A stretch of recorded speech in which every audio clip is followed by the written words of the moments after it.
안녕하세요. 저는 미용실을 운영하는 30대 중반의 여자입니다. 벌써 몇 년이 지난 일이지만 아직도 그 일만 생각하면 기가 막혀 이렇게 글을 쓰게 되었네요. 저와 남편은 5년이나 사귀고 결혼했지만 어쩌다 보니 시댁의 축복도 받지 못하고 결혼식을 올리게 되었어요. 바로 지금부터 쓸 사연이 힘들었던 제 결혼 이야기랍니다. 회계사로 일하는 남편은 어머님의 두 번째 자랑이었어요. 어머님의 첫 번째 자랑은 남편의 형이었죠. 대학에서 연구원으로 일하시면서 교수 임용을 앞두고 있었거든요. 두 아들이 좋은 대학을 나오고 남들이 부러워하는 직장에 다니는 것이 어머님의 자랑거리와 자부심이었어요. 그에 비해 저는 고졸 출신의 미용사였죠. 고졸이라는 제 학력은 어머님의 높은 기준에 못 미쳤어요. 그래서 저희 결혼 이야기만 나오면 반대하기 일쑤였습니다. 저는 예비 신랑과 결혼하기 위해서 어머님 비위를 참 잘 맞추었습니다. 쉽게 저희의 결혼을 허락하지 않은 어머님이 섭섭하기도 했지만 사랑하는 사람을 낳아주신 분이니 최선을 다했어요. 어머님에게는 특유의 말버릇이 계셨는데요. 두 아들을 잘 키웠다는 공치사였죠. 내 나이 30도 안 돼서 남편 죽고 혼자 두 아들 공부시켜 서울에 있는 대학에 떡하니 입학시켰다. 그뿐인 줄 아니? 작은 아들은 회계사 만들었지 큰 아들은 곧 교수 될 거지. 아유, 그 모진 세월을 다 말해 뭐하니? 어머님, 정말 대단하세요. 정말 고생하셨겠어요. 어머님이 그런 이야기를 늘어놓으면 저는 손바닥을 마주치면서 맞장구를 쳐드렸죠. 고등학교 졸업하고 바로 미용실에서 일하다 보니 늘어나는 것은 미용 기술뿐만이 아니었습니다. 어떻게 하면 상대방 기분을 잘 맞출지 눈치도 같이 늘게 되었어요. 눈치 빠른 저는 어머님이 탐탁치 않게 생각하는 걸 알았기에 더욱 노력했습니다. 며느리 또한 아들의 능력에 맞는 고학력자를 원하셨거든요. 그런 어머님의 높은 기준을 알기에 예비 신랑의 형도 30대 중반이 넘었지만 여자를 만나지 않은 수총각이었어요. 예비 신랑 말로는 20대 때에는 몇 번의 연애를 시도하긴 했지만 어머님의 반대에 만나는 것을 포기했는지 그 뒤로 연애 소식이 없다고 했죠. 어머님은 제게도 입버릇처럼 아들과 어울리지 않는다고 말하고는 하셨어요. 잘난 아들과 제가 얼마나 어울리지 않는지 설명하는 거였죠. 너 요즘 회계사가 얼마나 잘 나가는지 알지? 공부도 많이 하고 어려운 직업이잖니. 아무나 못하는 거야. 그런데 미용사는 기술만 좋으면 고졸도 할 수 있는 거잖아. 나는 그게 사람의 급이라고 생각한다. 사람은 같은 급끼리 살아야 더 잘 사는 거 알지? 그럼요, 어머니. 회계사 되는 게 쉽나요? 너무 어렵죠. 명환 씨가 정말 대단한 것 같아요. 똑똑한 머리는 어머님을 닮았나 봐요. 제가 그렇게 맞장구를 칠 때마다 어머님은 중요한 말은 쏙 빼고 하는 저를 얄밉다는 식으로 쳐다보고는 하셨어요. 그날도 어머님에게 붙잡혀 아들과 헤어지라는 말을 빙빙 돌려 듣고 있을 때였어요. 옆에 앉아있던 예비 신랑이 결혼 이야기를 자연스럽게 어머님께 꺼냈습니다. 어머니, 저희 만난 지도 오래되었고 이제 결혼하겠습니다. 예비 신랑의 말에 어머님은 두 눈을 동그랗게 뜨고 반대하기 시작하셨죠. 이제 겨우 30살 넘은 나이에 무슨 결혼하겠다는 거니? 네 형도 아직 장가도 안 갔는데 동생이 먼저 가는 법이 어디 있어? 안 된다. 요즘은 그런 거 안 따져요. 형은 아직도 만나는 사람도 없는 것 같던데요. 저희 먼저 결혼할게요. 이번에는 예비 신랑도 마음을 단단히 먹었는지 어머님의 만류에도 끄떡하지 않았습니다. 아유, 너희 형이야 워낙 직업 좋지 인물 좋지. 금방 생기지 않겠니? 그런 걱정하지도 마라. 내 아들한테 시집 안 오면 자기들만 손해지. 예비 신랑은 제 손을 꽉 잡으며 말을 이었습니다. 그러니까요. 제가 이 사람한테 장가 못 가면 손해 같아서 결혼하려고요. 그게 무슨 말이야? 네가 왜 손해봐? 어디가 모자라서 그런 말을 하는 거니? 나는 절대 너희 결혼 안 시킬 거다. 그렇게 알고 있어라. 어머님은 토라지셔서 방 안으로 들어가 버리셨습니다. 어머님 눈에는 제가 그렇게 부족한 사람으로 보이시는 건지 서운한 마음이 들었어요. 아무리 노력해도 치롱성 같은 어머님의 마음을 돌릴 수가 없었을 것 같았죠. 어머님은 제게 넌지시 첫사람이 잘 들어와야 뒷사람이 잘 들어온다는 말을 자주 하셨어요. 아직 예비 신랑 형도 결혼하지 않은 상황이었기에 제가 먼저 며느리가 되면 큰 며느리도 어머님 기준에 맞지 않은 사람이 들어올 거라고 판단하셨거든요. 그 당시 어머님은 예비 신랑 형에게 너는 사람 잘 데리고 들어오라고 자주 말씀하셨죠. 서운해도 어쩌겠어요. 사랑하는 사람과 결혼하기 위해서 감내하고 받아들여야 한다고 생각했네요. 그리고 드디어 어머님께 학수고대하던 소식이 들렸습니다. 바로 예비 신랑 형이 결혼할 사람이 있다며 집으로 데려오겠다고 했다는 거였죠. 예비 신랑도 오랫동안 기다려왔던 소식이라 너무 좋아하면서도 제 걱정을 했어요. 형이 데려온 여자분이 제약회사 연구소에 다닌다고 했거든요. 예비 신랑 형이 다니는 대학원에 여자분이 다니게 되면서 만나게 되었다네요.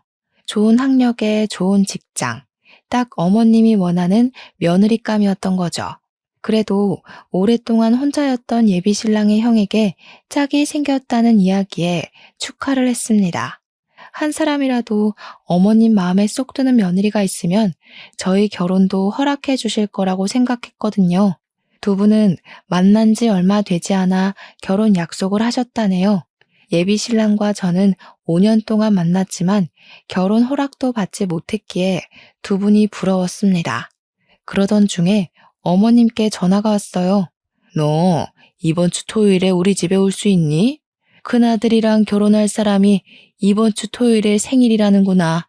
어머님이 먼저 집으로 초대해 주시다니 평소보다 더 들뜬 목소리로 대답했습니다. 그럼요, 당연히 가야죠. 몇 시에 오시기로 했어요? 저녁 6시쯤 온다고 했어. 아유, 그날은 할 게 많을 것 같네. 아침 일찍 서둘러야겠어. 그렇겠네요. 저도 6시쯤이면 괜찮을 것 같아요. 주말이긴 한데 평소보다 조금 일찍 문 닫고 찾아뵐게요. 제 말에 어머님이 깜짝 놀라시더라고요. 그게 무슨 말이니? 너는 아침 6시에 와야지. 할 일이 한두 개가 아닌데. 네가 내 며느리 되고 싶어 하니까 인심 써서 불러주는 거야. 아유, 제약회사 다니면서 공부하는 게 쉬운 일이 아니잖니? 그래서 생일상 차려주려는 거야. 그렇게 알고 너도 도와라. 어머님의 말에 당황스러웠어요. 아침 6시부터 오라는 말은 주말에 미용실 문을 닫으라는 말이잖아요. 주말 장사가 얼마나 큰지 어머님은 모르시는 것 같았죠. 한참을 고민하던 끝에 알겠다고 말했습니다. 일단 어머님이 먼저 전화도 주셨고 가족 행사에 참여하라는 말을 돌려서 하는 거라고 생각했거든요. 알겠어요, 어머니. 그날 아침에 찾아뵐게요. 최근에 허리도 삐끗하셨다면서요. 조심하셔야죠. 알겠다. 늦지 말고 꼭 아침 6시까지 와라. 이만 끊으마. 어쩔 수 없이 토요일 아침에 어머님 댁으로 향하게 되었습니다. 어머님을 차에 태워 20분 정도 떨어진 시장으로 향했습니다.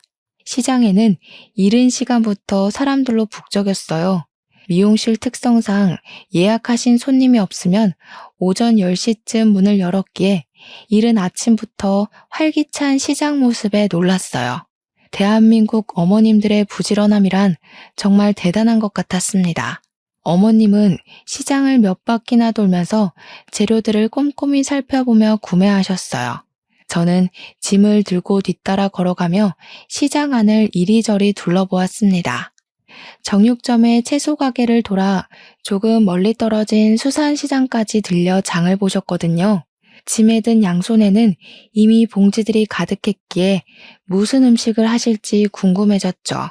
수산시장에서 꽃게를 살펴보고 계시는 어머님께 넌지시 질문을 던졌습니다. 어머님, 오늘 무슨 음식 하실 거예요? 이미 갈비랑 잡채 재료는 사신 것 같은데 장 볼 게 더 남았어요? 어머님은 저를 쳐다보며 입을 삐죽이셨죠.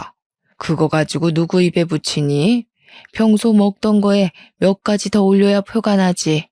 왜? 벌써 힘드니? 저는 고개를 좌우로 저으면서 미소를 지었습니다. 아니요? 힘들다뇨. 괜찮아요. 아유, 형님 되실 분이 좋아하실 것 같아요. 어머님이 정성껏 준비해 주시잖아요. 그럼 좋지. 제약회사 연구소에 다닌다고 하더라. 이런 좋은 인연 만나려고 그동안 우리 큰애가 여자를 안 만난 거지. 이제야 내가 옆집 옆편 애들 볼 면목이 선다니까. 큰 며느리 될 사람이 제약회사에 다닌다니까 부러워서 미치려고 하더라. 말하는 내내 얼굴에 미소가 가시지 않았죠.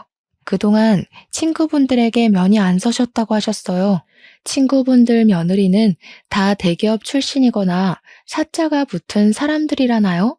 일단 제 직업도 사자가 붙어 있었지만 어머님 기준에는 학력 미달이었죠.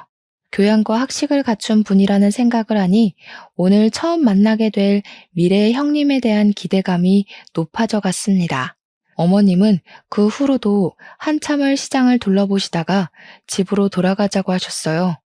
어머님 댁으로 돌아와 장바구니를 식탁에 올려놓고 시계를 보니 벌써 10시가 다 되어가고 있었죠.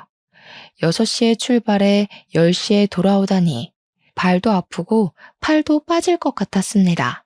평소보다 일찍 일어났기에 평소에 꼬박꼬박 챙겨 먹던 아침도 거르고 와서 배가 고파왔습니다. 어머님, 밥 먹고 하면 안 될까요? 걸어 다녔더니 배가 고파서요. 그것 걸었다고 배가 고파?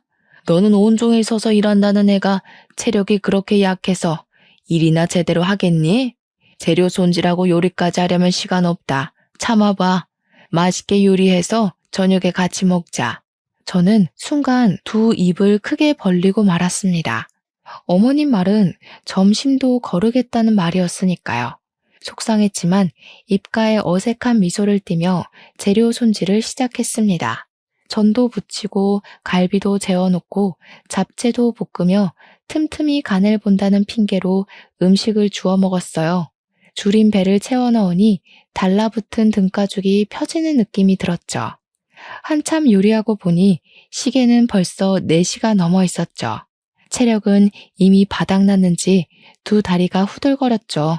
배는 고프고 피곤은 몰려오고 요리가 어느 정도 끝나자 그제야 식탁 의자에 엉덩이를 붙일 기회가 보였습니다.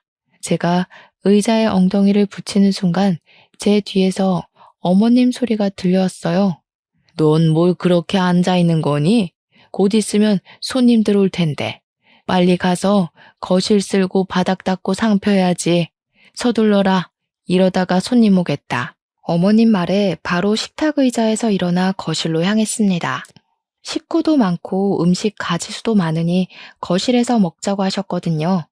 상을 놓기 위해 청소기를 돌리고 걸레로 방바닥을 닦았죠. 미용실에서 일할 때보다 체력 소모가 더 큰 것 같았어요. 내 체력이 이렇게 안 좋았나 하는 생각이 들더라고요. 온종일 서서 손님 커트 치고 파마했어도 오늘처럼 체력이 바닥까지 고갈되지 않았으니까요. 하지만 제 일은 거기서 끝나지 않았습니다. 상 위에 음식을 세팅하는 일도 남아 있었죠.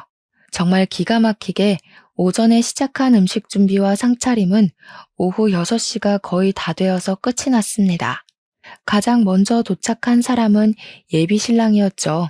그는 오자마자 제 어깨를 토닥이며 고생했다고 말해주었어요. 정말 고생했어. 오늘 회사에 중요한 미팅만 없었으면 빠졌을 텐데. 미안해서 어떡하지? 어머니께 나가서 먹자니까 한사코 집에서 생일상 차리겠다고 하셔서 자기한테 너무 미안해. 괜찮아. 어머님이 불러줘서 너무 좋았어. 그리고 도와드리길 너무 잘한 것 같아. 하루 동안 시장 보고 음식 재료 준비하고 요리했는데 너무 힘들었어. 어머님 혼자 있다면 힘드셨을 거야. 그렇게 생각해줘서 너무 고마워. 역시 자기밖에 없다. 이렇게 다정한 예비 신랑이 있으니 어머님 구박에도 헤어질 수가 없었죠. 너무 사랑스럽고 듬직하잖아요. 그를 얻을 수만 있다면 어머님의 더한 구박도 참아낼 수 있었어요. 그때 예비 신랑 형이 예비 형님을 데리고 들어오셨어요. 제약회사 연구소에서 일한다고 들었기에 저는 당연히 공부만 하고 꾸미지 않은 수수한 여자분일 거라고 생각했죠. 하지만 집으로 들어온 여자분은 머리끝에서 발끝까지 세련되게 꾸몄더라고요. 손에 들고 있는 가방도 한정판 명품이었죠. 예비 형님의 세련된 취향과 꾸미는 걸 좋아하시는 것 같아 저와 잘 맞겠다 싶었습니다. 패션이나 미용 이야기를 하면서 친해질 수 있겠다고 생각했거든요. 집 안으로 들어온 예비 형님은 어머님께 활짝 웃으며 인사했어요. 어머니, 잘 지내셨어요? 생일까지 챙겨주셔서 너무 감사해요. 어머님은 형님의 두 손을 잡으셨어요. 이제 우리 집 사람이 될 텐데 내가 챙겨야지. 배고프지? 어서 와서 밥부터 먹자. 정말 고생하셨겠어요. 너무 감사해서 어떡하죠?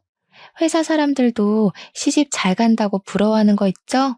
아이고, 말도 참 예쁘게 하네. 그래, 나도 내 자식이라고 생각하고 차린 거니까 마음껏 먹어. 저는 어머님 옆에 서서 처음 보는 예비 형님께 인사를 드렸습니다.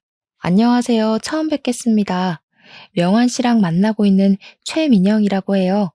잘 부탁드려요, 형님. 안녕하세요. 만나서 반가워요. 명석 씨한테 동생이 오랫동안 만난 여자친구가 있다고 들었어요. 오늘 만날지 몰라서 선물은 어머님 것만 준비를 해왔네요. 형님은 어머님께 쇼핑백을 건넸습니다. 뭘 매번 이런 걸 준비해와. 어서 앉아서 밥 먹자. 가족들이 상에 둘러앉자 저도 잽싸게 예비 신랑 옆으로 자리를 잡고 앉았습니다. 그 순간 어머님이 저를 보며 말했어요. 너까지 앉으면 어떡해? 부엌에 가서 음식 가지고 와야지. 가서 갈비도 더 가져오고 잡채도 더 퍼와라. 저는 어색한 미소만 지으며 다시 자리에서 일어나야 했습니다. 잡채와 갈비를 그릇에 담아 상 위에 올려놓으니 이번에는 국을 더 가져오라고 하더라고요. 저는 다시 자리에서 일어나야 했습니다. 그때 예비 신랑이 일어나서 부엌으로 따라 들어왔어요. 자기야, 내가 할게. 들어가서 밥 먹어. 저는 국그릇을 예비 신랑에게 건네주고 거실로 돌아왔습니다. 예비 형님이 저를 보며 활짝 웃더니 말을 붙였죠. 어머, 미용실 하신다고 들어서 그런지 패션 감각이 좋은 것 같아요. 대학은 어디 나왔어요? 형님의 질문에 당황스러웠어요. 미용실에서 갑자기 대학 이야기가 왜 나올까요? 그것도 어머님 앞에서 말이죠. 난감함에 입을 오물거리고 있을 때 어머님이 대신 답을 하셨습니다. 아, 얘는 대학 안 나왔어. 고졸이야. 어머님 말에 죄를 진 것도 아닌데 고개가 숙여졌어요. 제 앞에서 두 사람의 대화가 이어졌죠. 아, 그래요? 제가 괜한 이야기 꺼낸 건 아니죠? 저는 당연히 도련님이 좋은 학교에 좋은 직장 다녀서 여자친구분도 좋은 대학 다니다가 미용사 하는 거라고 생각했네요. 혹시 실례가 되지 않았죠? 괜찮아요. 그렇게 생각하실 수도 있죠. 다행이네요. 아무튼 어머니, 정말 대단하신 것 같아요. 어떻게 두 아들을 대학에 보내고 큰아들은 대학 교수에 작은아들은 다들 부러워하는 회계사를 만드신 거예요? 정말 능력 있으신 것 같아요. 그이한테 들으니까 어머님도 대학 나오셨다던데. 어머님 세대에 대학 나오신 거면 요즘이랑 비교도 안 되게 엄청난 거잖아요. 형님의 말에 어머님은 기분이 좋으신지 활짝 웃으셨어요. 아유, 말도 마라. 그 당시에는 고등학교 나와도 가방끈 길다는 말 듣던 시대였어. 형편이 어려워도 성적이 조금만 모자라도 대학 근처도 못 가던 때였다. 그래도 지금은 대학 가기 수월한 시대 아니니? 조금만 노력하면 갈 수 있는 대학이 많잖아. 그럼요. 어머님이 정말 대단하신 거죠. 아들들 잘 키워 거기다 며느리들도 다 좋은 학벌로 얻으시고. 아, 맞다. 민영 씨는 고졸이라고 했던가요? 형님은 콕 짚어 다시 제게 고졸이냐고 물어왔습니다. 일부러 그런 것은 아니었겠지만 기분이 좋지 않았어요. 네, 미용고 졸업 후에 바로 미용실에 취직했거든요. 아유, 고등학교 졸업하고 바로 취업이라니. 많이 힘들었겠어요. 그렇게 힘들지 않았어요. 미용사가 되는 게 어릴 때부터 꿈이었으니까요. 미용사가 뭐가 대단하다고 꿈식이나 된다니? 세상에 얼마나 좋은 직업이 많은데. 어머님 말에 밥을 먹다가 밥알이 목에 걸려 콜록거렸습니다. 어머님에게는 제 꿈이 다른 직업보다 하찮게 보이셨을까요? 저는 어릴 때부터 소중히 키워서 이룬 꿈인데 말이죠. 예비 신랑은 제 손을 잡고 자리에서 일으켜 세웠어요. 어머니, 제발 그런 말 좀 그만하세요. 학력 가지고 사람 우습게 보는 거 창피하지도 않으세요? 이 사람 미용실 하면서 저보다 돈 더 많이 벌어요. 능력으로 따지면 저보다 더 뛰어난 사람이에요. 자기야, 일어나, 가자. 제가 자리에서 일어나자 어머님이 저를 보면서 쏘아붙이셨어요. 너는 어디서 배워먹은 버르장머리냐? 밥 먹으면서 어른보다 먼저 일어나는 거 아니라고 안 배웠니? 너희 집에서는 그렇게 가르치니? 그래서 못 배웠다는 소리 듣는 거야? 어머니, 그만하시라고 했잖아요. 어머님이 아무리 괴롭혀도 저랑 민영이는 헤어지지 않아요.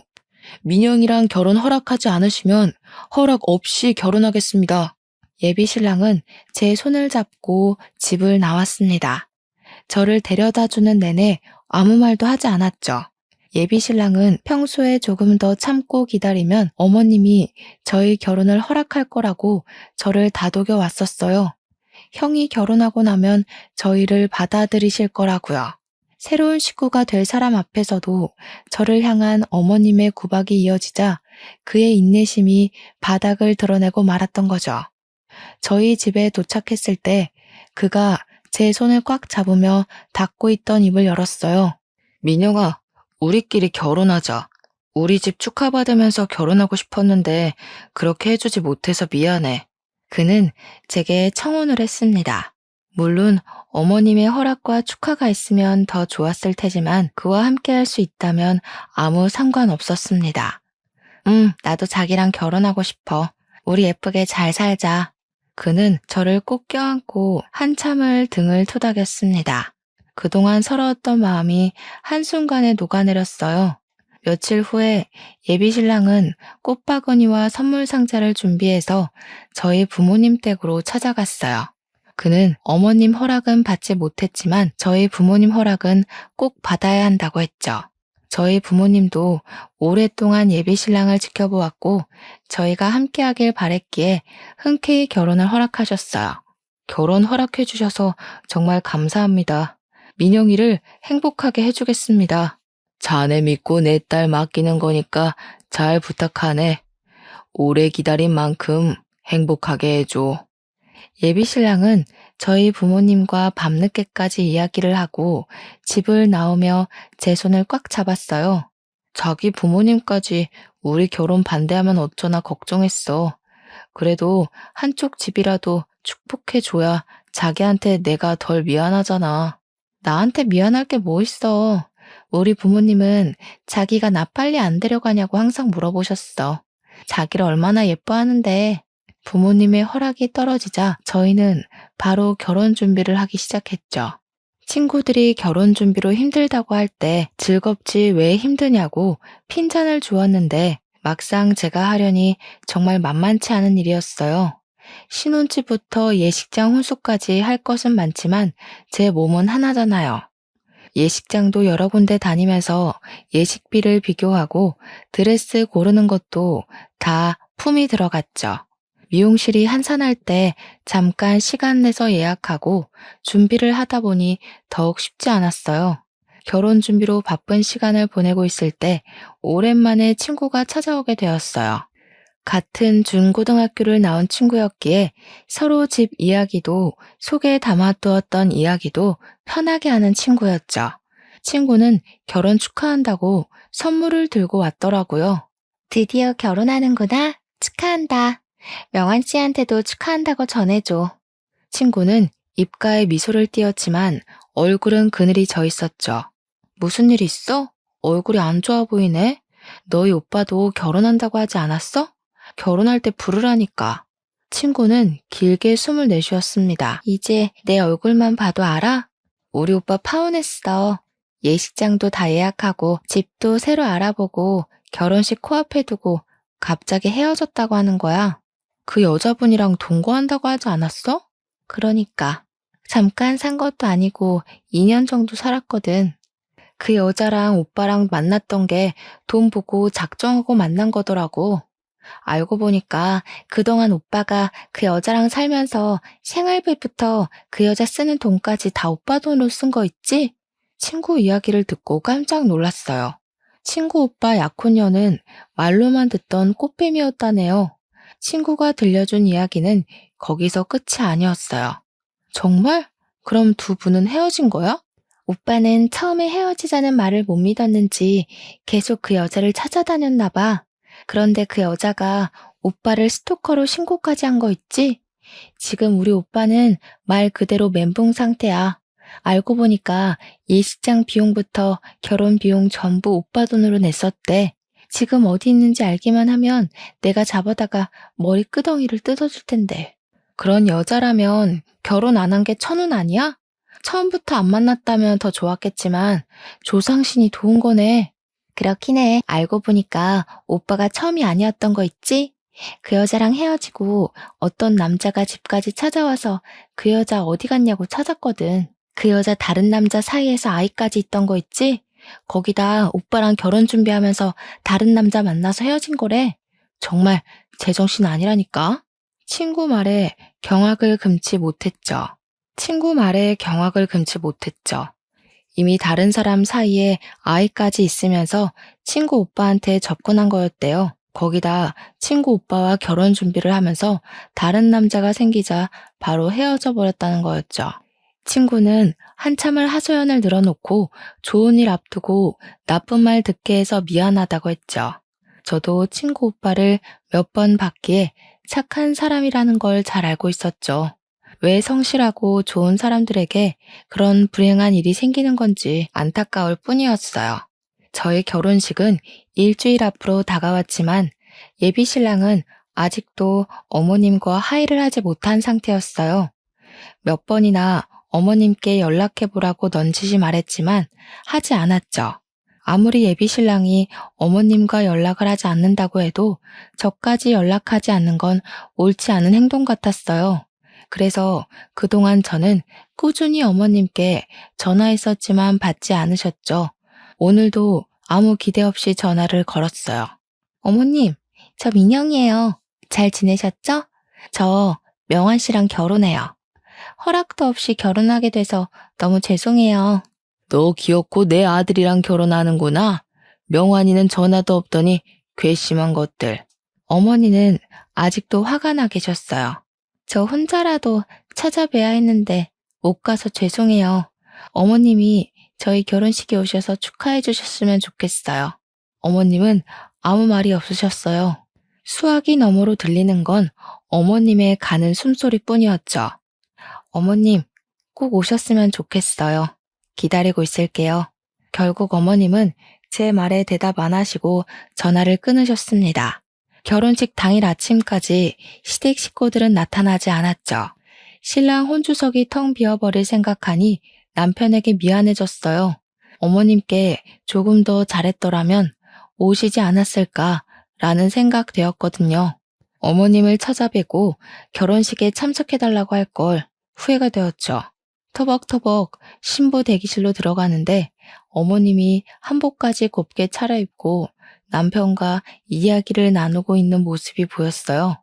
역시 피는 물보다 진하다고 했던가요?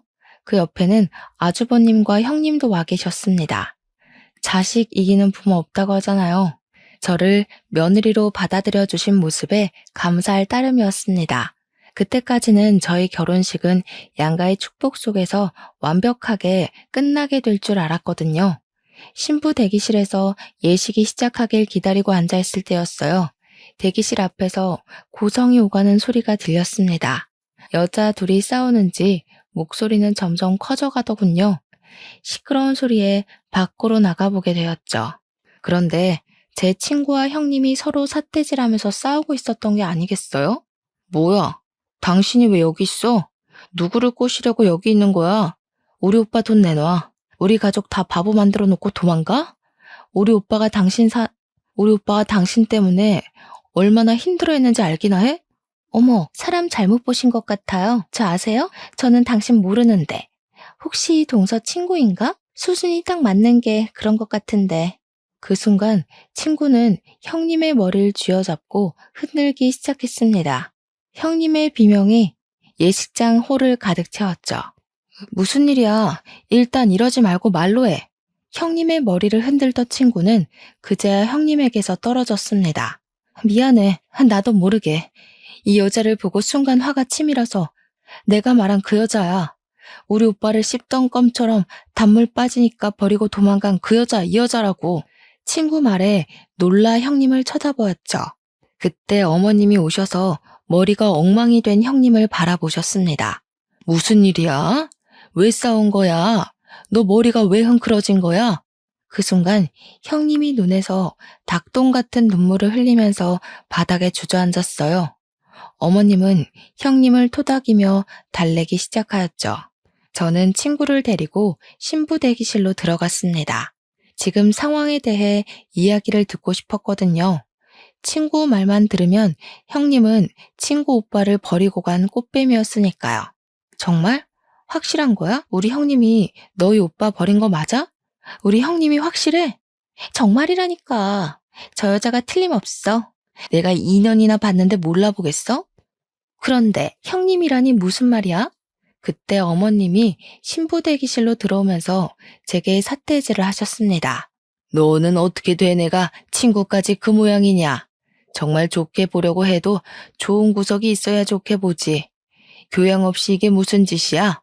사람을 잘못 봤으면 죄송하다고 사과를 해야지. 내 며느리를 그런 여자하고 같은 취급을 해? 이래서 사람 가려받으려고 했던 거야. 알겠니? 어머니, 그게 아니라요. 친구 오빠랑 결혼 약속까지 하고 버린 여자가 형님이래요. 뭐야? 어디서 그런 여자를 네 형님이라고 들먹여? 아무리 못 배웠어도 그런 말하는 건 아니지. 그때 남편이 신부 대기실로 뛰어들어오면서 제 손을 잡았습니다. 어머니가 그렇게 형수에 대해서 잘 알아요? 오늘이 무슨 날인지는 알고 그런 말씀 하시는 거예요? 오늘 저희 결혼식이에요. 그럼 축하는 못할 망정 면박을 주는 건 아니죠. 여기 제 처가 식구들까지 계세요. 제 아내에게 이런 식으로 말씀하시는 거 제 얼굴에 침 뱉으시는 거예요. 남편은 제 손을 잡고 신부 대기실을 빠져나갔습니다. 잠시 화장을 고치고 온 사이에 어머님과 형님은 집으로 돌아가셨어요. 결국 시댁 식구들이 없는 결혼식을 치르게 되었죠. 텅 빈 신랑 혼주석이 왜 이렇게 섭섭하던지 그것과 비례하게 결혼식 내내 형님에 대한 충격이 가시지 않았습니다. 인생에 한 번밖에 없을 결혼식이 엉망으로 끝나고 말았죠. 남편은 나중에 우리끼리 리마인드 웨딩을 하자고 했지만 서운한 건 어쩔 수 없었어요. 그리고 남편은 시댁과 다시 연락을 끊게 되었죠. 남편에게 미안했어요. 남편이 시댁과 연락 끊게 된 원인은 결국 저였으니까요. 저는 다시 어떻게든 남편을 시댁과 연결을 시켜주고 싶었는데요. 남편에게 말하지 않고 시댁을 찾아가게 되었죠. 어머님은 제가 찾아갈 때마다 저를 향해 비난을 퍼부으셨습니다. 저 때문에 아들 하나를 잃게 되었다고 하면서요. 너는 왜 자꾸 내 집에 들락거리는 거니? 보기 좋은 얼굴도 아닌데 명한이를 꼬드겨서 빼돌린 적도 있다니 당장 안 나가? 어머님은 저를 보며 눈을 흘기셨죠. 저를 곱게 보지 않은 눈초매도 부지런히 밥을 하고 화가 풀리기를 기다렸어요. 밥상을 차려 어머님 앞으로 가지고 갔습니다. 저는 조심히 형님에 대해 이야기를 꺼냈어요. 친구 말로는 형님은 아이까지 있는 유부녀였으니까요. 혹시라도 아주버님이나 어머님이 쫓고 계신 거라면 지금이라도 바로잡을 수 있는 기회라고 생각하거든요. 어머님, 그런데 아주버님 곧 결혼하시잖아요. 그래도 결혼하시기 전에 형님에 대해 알아보시는 건 어떻게 생각하세요? 미쳐야 본전이잖아요. 어머님은 눈을 부릅뜨며 소리를 지르셨어요. 그게 무슨 말이냐? 지금 네 형편이 정신 나간 여자라는 거야? 어떻게 네 친구 말만 듣고 오해를 할 수 있는 거야? 걔가 너같이 수준 떨어지는 애인 줄 알아? 좋은 학교 나와서 좋은 학교 나와서 좋은 직장에 다니는 애다. 좋은 학교 나오고 좋은 직장 다니는 사람도 그런 사람들 있어요. 아직 결혼 전이니까 확인한다고 생각하고 알아보시는 건 어떠세요? 그때 어머님이 제 뺨을 때렸습니다. 순간 눈앞에 번개가 내리치는 것처럼 번쩍했죠. 너무 놀라서 어머님을 쳐다보았습니다. 어머님은 시뻘건 얼굴로 제게 소리쳤습니다. 듣자 하니까 그렇게도 사람을 깎아내리고 싶니? 좋은 학교, 좋은 직장 다니는 게 그 사람의 능력을 평가하는 거다. 그 사람이 평소에 어떻게 살아왔는지 알려주는 거라고. 너 같은 애는 죽었다 깨어나도 못하는 거지.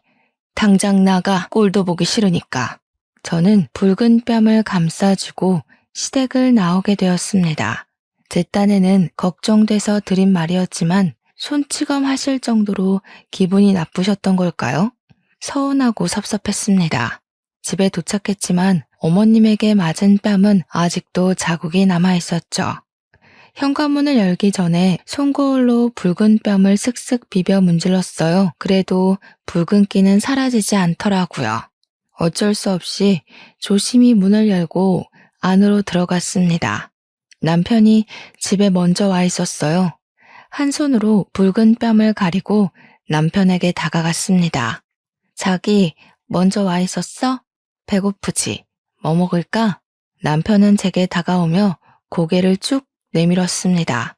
얼굴은 왜 가리고 있는 거야? 무슨 일이 있었어? 어깨를 움찔하는 순간 남편이 얼굴을 가리고 있는 손을 내렸어요. 남편은 붉게 부은 뺨을 보고 두 눈을 부릅떴죠. 얼굴이 왜 이래? 이거 손자국 아니야? 누가 이런 거야? 남편의 질문은 쉴 새 없이 이어졌죠. 하지만 질문에 대답해 줄 수가 없었어요. 아, 그게 어쩌다 보니까 이렇게 됐네? 저는 대답을 얼버무렸습니다.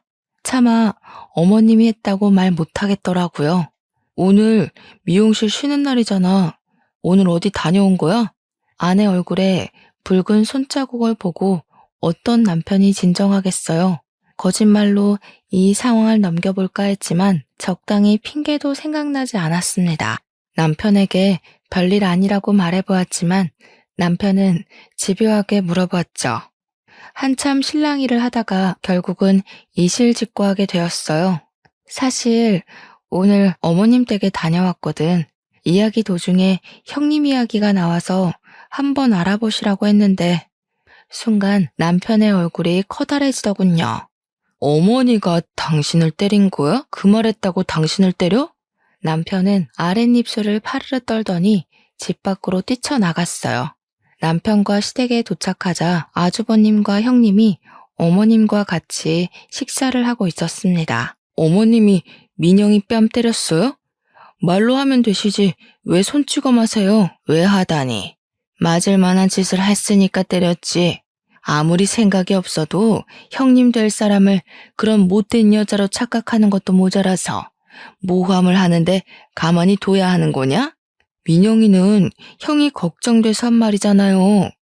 어머님이 형수에 대해 잘 알아요.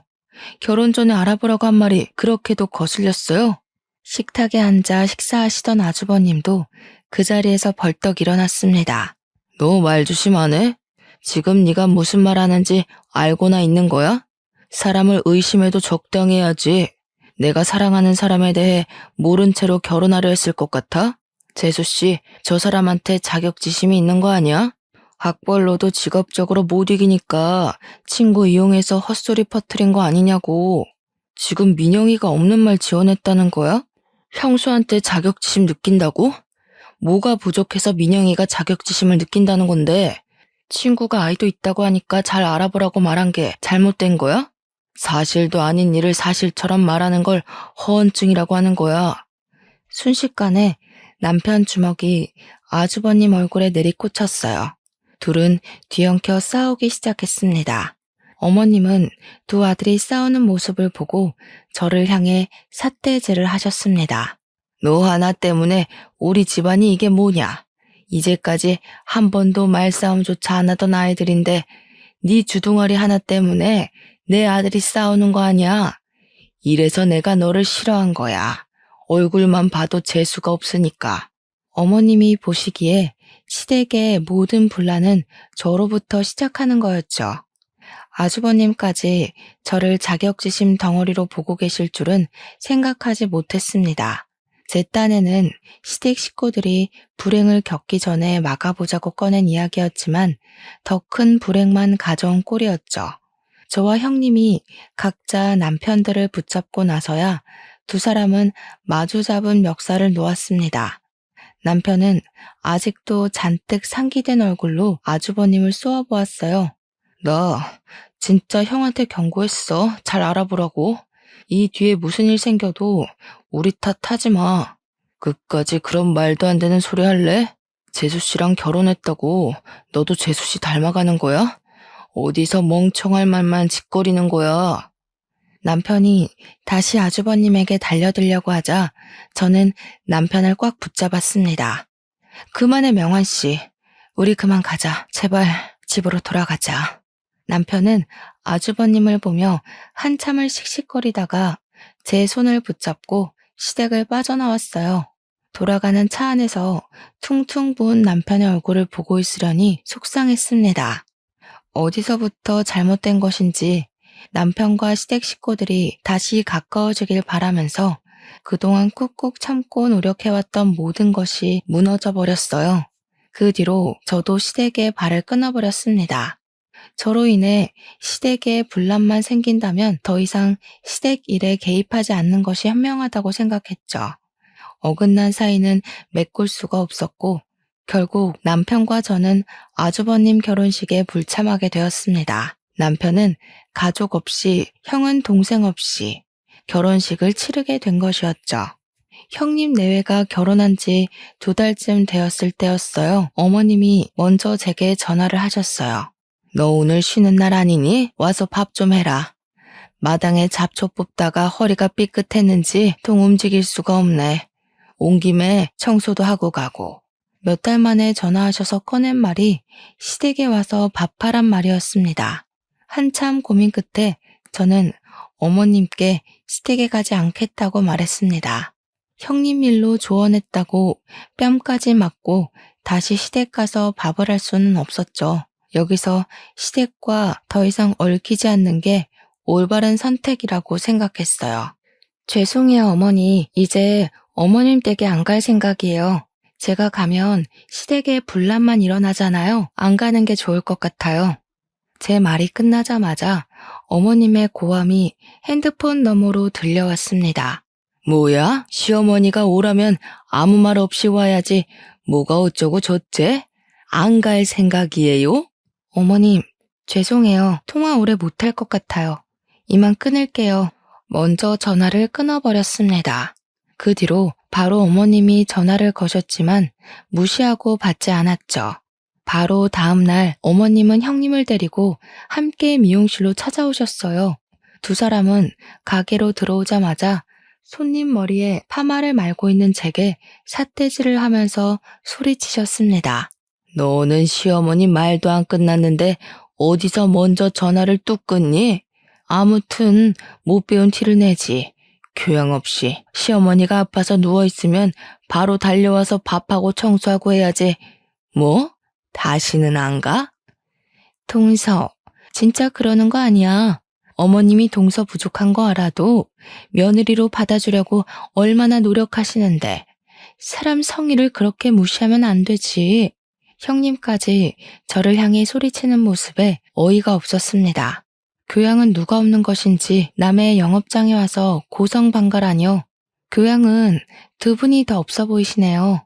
지금 일하는 거 안 보이세요? 여기 제가 일하는 직장이에요. 그렇게 큰 소리로 영업 방해하시면 아무리 가족이라도 신고할 거예요. 어머님 얼굴이 시뻘개지기 시작하면서 언성이 높아지기 시작했습니다. 뭐? 영업방해? 신고? 이게 이제 내 아들이랑 결혼했다고 배째라는 거냐? 싹수가 노래가지고. 그때 미용실 안으로 남자 손님 한 분이 걸어 들어왔습니다.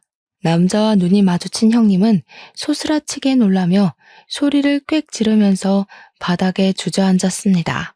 남자는 형님을 보며 화를 내기 시작했어요. 내가 얼마나 찾았는지 알아? 애를 낳았으면 책임을 져야지.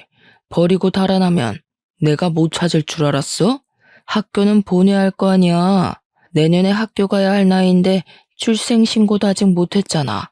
형님은 얼굴이 새파랗게 질려 남자를 향해 손을 내저었습니다. 지금 무슨 말 하는 거예요? 저는 당신 몰라요. 뭐야? 인간 쓰레기라는 건 알고는 있었지만 끝까지 이럴 거야? 애 키우라는 말하지 않을 테니까 제발 출생신고 좀 해주라고. 두 눈을 동그랗게 뜬 어머님은 남자를 향해 소리쳤습니다. 지금 누구더러 그런 말을 하는 겁니까? 출생신고요? 제가 누군지 알고 그런 막말을 하는 거야. 저 여자가 제 딸아이 엄마입니다. 결혼한 상태로 처녀 행세하며 아이만 낳아놓고 도망가 버렸어요. 저 여자를 찾아 여기저기 돌아다녔어요. 그런 미친 여자가 내 며느리라는 말이에요? 사람 잘못 봤어요. 제가 어느 학교 나온 애인 줄 알기나 해요? 제약회사 연구소에 다니는 애란 말이에요. 네, 저도 알고 있습니다. 저도 같은 학교 나왔거든요. 걱정하지 마세요. 저도 다시 저 여자 데리고 갈 생각 없습니다. 제 딸 출생신고만 해주면 되니까요. 어머님은 목덜미를 잡고 바닥으로 주저앉으셨습니다. 형님은 그 순간에도 남자를 향해 자기는 아이 엄마가 아니라고 소리를 질러댔죠. 사람 잘못 봤다고 했잖아요. 난 애를 낳은 적도 없단 말이에요. 왜 생사람 잡고 그래요? 계속 이런 식으로 나오면 혼인빙자로 경찰서에 신고할 수밖에 없어. 나 말고 다른 남자한테도 결혼하자고 꼬드겼던데 아직도 그 버릇 못 고쳤나 봐. 저 혼자 이 혼란스러운 상황을 정리할 수가 없었습니다. 두 사람은 소리를 지르며 싸우고 어머님은 바닥에 주저앉아 통곡하셨죠. 미용실 문을 닫고 남편에게 전화를 걸었습니다. 자기야, 미용실로 와줄 수 있어? 지금 어머님이랑 형님이랑 미용실에 오셨는데 난리가 나서 긴 말은 나중에 할게. 빨리 와. 남편은 알겠다고 말하며 전화를 끊었습니다. 그리고 30분 뒤에 남편과 아주버님이 미용실에 도착했습니다. 형님은 아주버님이 등장하자 이제 얼굴이 새파랗게 질리다 못해 보라색이 되어가고 있었죠. 미용실에 도착한 남편은 눈치로 지금 상황을 이해했는지 그 남자에게 말을 걸었습니다. 무슨 일인지 다시 설명 좀 해주시겠습니까? 저희가 이제 와서 상황이 파악이 안 되네요. 남자는 남편과 아주버님에게 다시 이야기를 시작했습니다. 저와 저 여자는 대학 선후배 사이였습니다. 제가 졸업하고 친한 후배를 만나러 학교에 갔다가 후배 소개로 알게 된 사이였죠.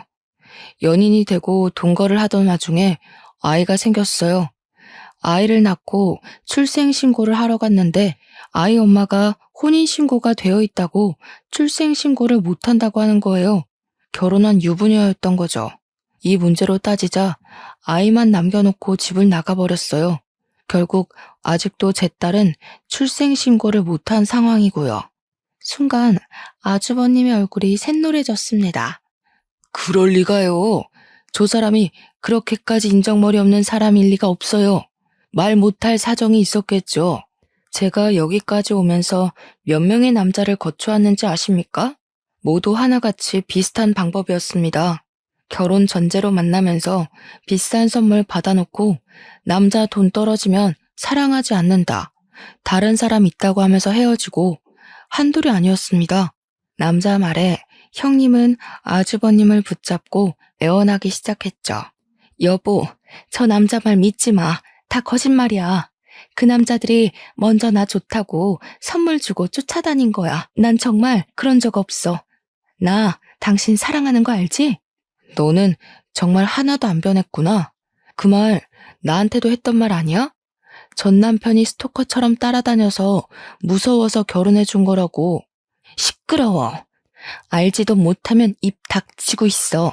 당신이나 조용히 하지 그래? 더는 당신 말장난 듣고 있기 싫으니까. 아주버님은 붙잡는 형님을 밀어내고 미용실을 빠져나가 버렸습니다. 옆에 계신 어머님이 형님의 머리채를 잡아당겼습니다.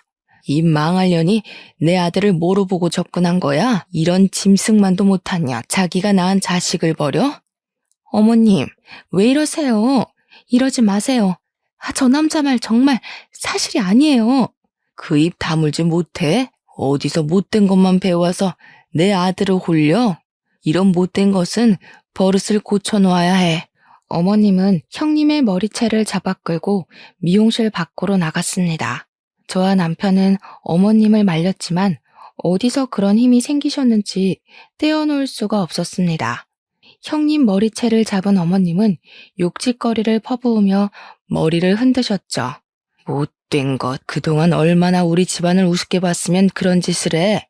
내가 가만두나 봐라. 그때 사이렌 소리와 함께 경찰차가 멈췄습니다. 싸운다는 주민신고로 출동했습니다. 어머니, 이러시면 안 됩니다. 경찰 양반, 아주 잘 왔어요. 이 못된 년 잡아가세요. 남자 등 후려쳐먹는 아주 못된 년이에요. 경찰관의 만류에도 어머님은 한참을 형님 머리채를 잡고 흔드셨죠. 형님은 비명을 꽥 질렀습니다. 어머니, 제발 그만하세요.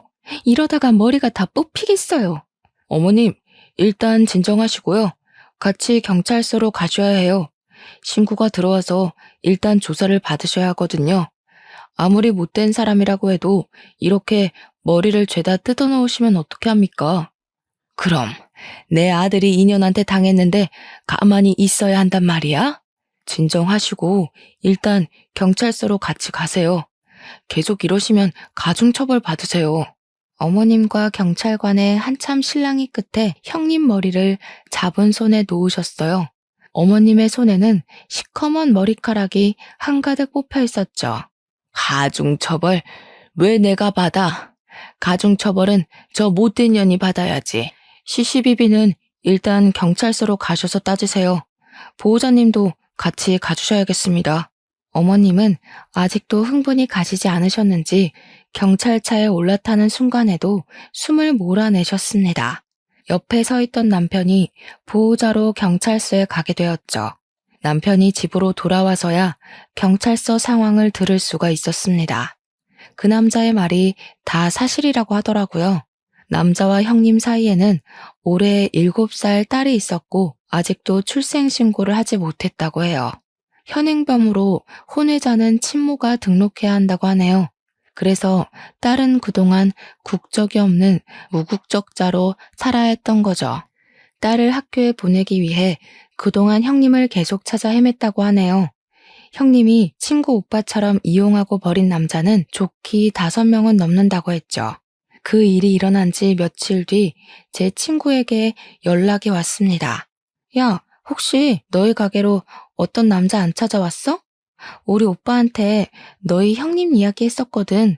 근데 오빠가 그 여자 전 남자한테 너희 가게 이름을 알려줬다는 거 있지? 그거 나한테 이제야 말하는 거야. 한 발 늦은 친구의 소식에 저는 친절하게 그간 이야기를 해주었습니다. 친구가 자지러지게 웃는 소리가 핸드폰 너머로 들려왔죠.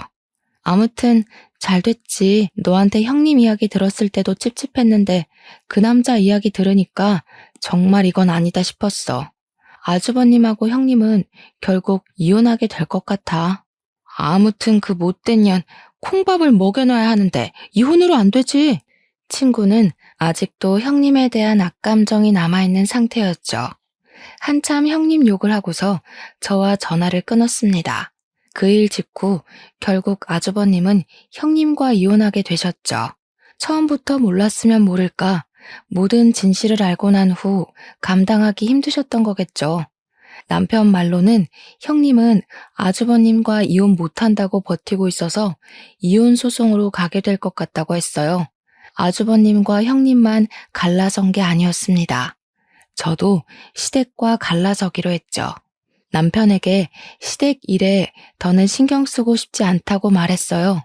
한번 시댁 일에 신경 끊고 살아보니 스트레스도 안 받고 마음이 편안해졌거든요. 시어머니의 막말도 억지스러운 주장도 듣지 않아도 되었으니까요. 남편도 저를 존중해 주었습니다. 남편은 시댁 일은 자신도 신경 쓰지 않는 문제이니 제게도 신경 쓰지 말라고 했죠. 이미 남편은 형에게 더는 어머님 일에 관여하고 싶지 않다고 말했다네요. 아주버님도 남편 의견에 동의했다고 합니다. 그간 경고를 무시해서 미안하게 되었다고 사과도 하셨다네요. 그렇게 저희 부부는 어머님과 절연을 하게 되었습니다. 하지만 어머님은 제게 미련을 못 버리셨는지 수시로 전화를 하셨어요. 너는 시어머니가 충격으로 쓰러져 있는데도 코빼기도 안 비추냐? 내가 너를 그동안 얼마나 좋게 봤는데 이럴 수가 있니? 죄송해요, 어머니. 일도 바쁘기도 하고 저희는 이제 어머님 일에 신경 쓰지 않기로 했어요. 그러니까 이런 전화하지 않으셨으면 해요. 불편하거든요. 뭐? 지금 그걸 말이라고 하는 거냐? 전화하지 않았으면 좋겠어. 불편해? 어디서 배워먹은 말버릇이야? 어머님은 형님 일로도 하나도 안 변하셨네요. 제가 그동안 어머님께 얼마나 노력한지 잘 아시잖아요. 그런데도 제 학력 가지고 구박하시고 조언 드려도 제 뺨을 때리셨죠. 제가 제정신이 아니고서야 계속 어머님 얼굴을 볼 이유가 없을 것 같아요. 오죽하면 어머님 아들이 먼저 절연 선언을 했겠어요. 제 말에 어머님은 한참이나 아무 말 없으시더니 전화를 뚝 끊으셨습니다. 그 뒤로 다시는 제게 전화를 거시지 않으셨습니다. 그 일이 일어나고 몇 달 후에 미용실로 반가운 손님이 찾아왔어요. 그 남자분이 딸과 함께 찾아왔거든요. 남자분은 딸 손을 꽉 잡고 제게 고맙다고 인사를 했어요. 그날은 정말 죄송했어요. 저희 때문에 미용실 영업에 방해되셨죠? 결국은 문까지 닫으시고. 아니에요. 잘 해결되었으니 잘 됐어요. 덕분에 딸이 드디어 주민등록번호를 가지게 되었어요. 내년에 학교도 갈 수 있게 되었고요. 딸아이는 저를 향해 꾸벅 인사했어요. 뭘 알긴 하는 건지 제게 감사하다고 말하는데 너무 귀여웠습니다. 저는 아무것도 한 일이 없었지만 아이의 웃는 얼굴을 보니 뿌듯하고 기분이 좋아졌죠. 사람은 태어날 때부터 귀천이 없다고 하잖아요. 없이 산다고 또 배우지 못했다고 천하지 않다는 걸 다시 깨닫게 되었죠.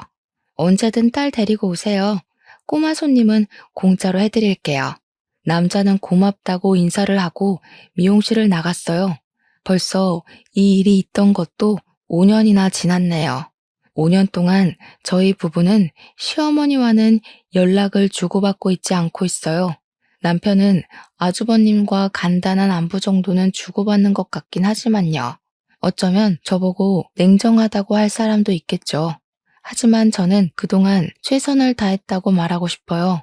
고졸 출신이라고 무시하고 제 노력을 보지 않고 밀어낸 건 어머님이었으니까요. 그 후 친구에게 들은 이야기를 조금 덧붙이자면요. 형님은 그동안 만났던 남자들에게 혼인빙자죄로 고소를 당했다고 해요. 어느 정도 그 죄가 인정되는 금전적으로 입었던 손해는 어느 정도 보상을 받을 수는 있었다네요. 그래도 마음에 남은 상처는 보상받을 수 없잖아요.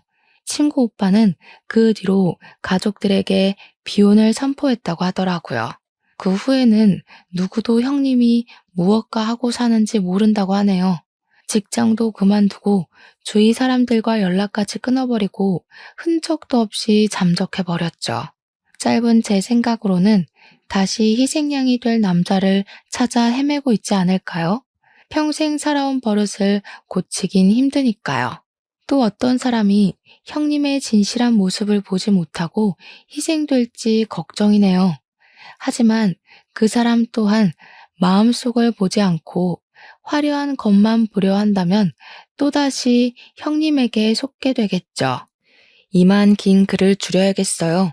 여러분도 사람을 볼 때 겉모습과 학식만 너무 따지지 마시고 사람 인성도 봐주시면 좋겠어요. 다시는 누구도 사랑을 가지고 사기당하지 않았으면 좋겠습니다. 여러분들은 큰 역경 없이 행복하게 사시길 빌며 제 사연 들어주셔서 감사합니다.